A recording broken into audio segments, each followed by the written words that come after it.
Pelo amor que eu dei pra eles, eu quero que dê um pocinho dele pros meus netos e meus bisnetos também. Ok. E os anexos, vó? Deus, parabéns a ela. E eu, vó? E os anexos, Eu ofereço essa homenagem pra minha mãe, 80 anos de vida. Fala de mim também. Os anexos, Quero vó? que ela vive mais 10, 12, 13, 20 anos na vida.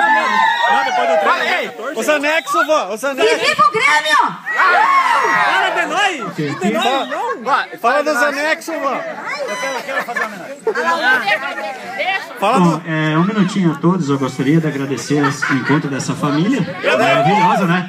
Eu. Pessoal que teve horas de viagem na estrada, pessoal que veio de longe ali do bairro Passo dos Fortes, bairro EFAP, Belvedere, Linha Viracucá, essas coisas todas aí.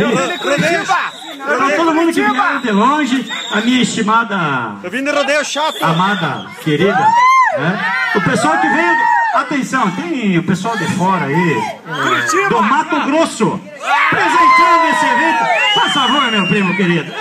Muito obrigado pela sua presença aqui. E continuando os agradecimentos, o pessoal que veio de longe, Xexerê, Os anexos, né? os O pessoal anexos. que veio ali, Palmitos, né? Pessoal, tem uma lemoa da Barra Grande aí que eu vi. Os anexos. Os anexos. Uma pessoa da Barra Grande. Alô, lemoa da Barra Grande!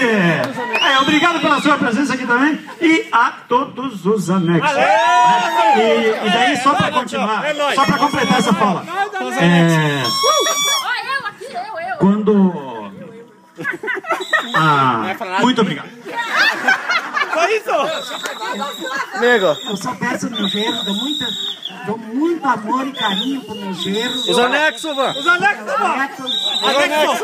Os anexos, vó. Todos meus netos. Fala de mim, vó. Minha neta. Não é falar de mim, ó. Vou embora. Ô, É o Faquinho. Cris que tá ali me incomodando. Ô, Faquinho. Ô, Faquinho. Faquinho. O Fábio, o Cris, Ô, Faquinho. o Faquinho. Ali, agora. Eu só quero que eles cuidem bem das minhas netas e o meu genro que cuide bem da minha. Eu vou empalhar tuas cadeiras, vó. Legal, então, pessoal. E agora chegamos ao momento.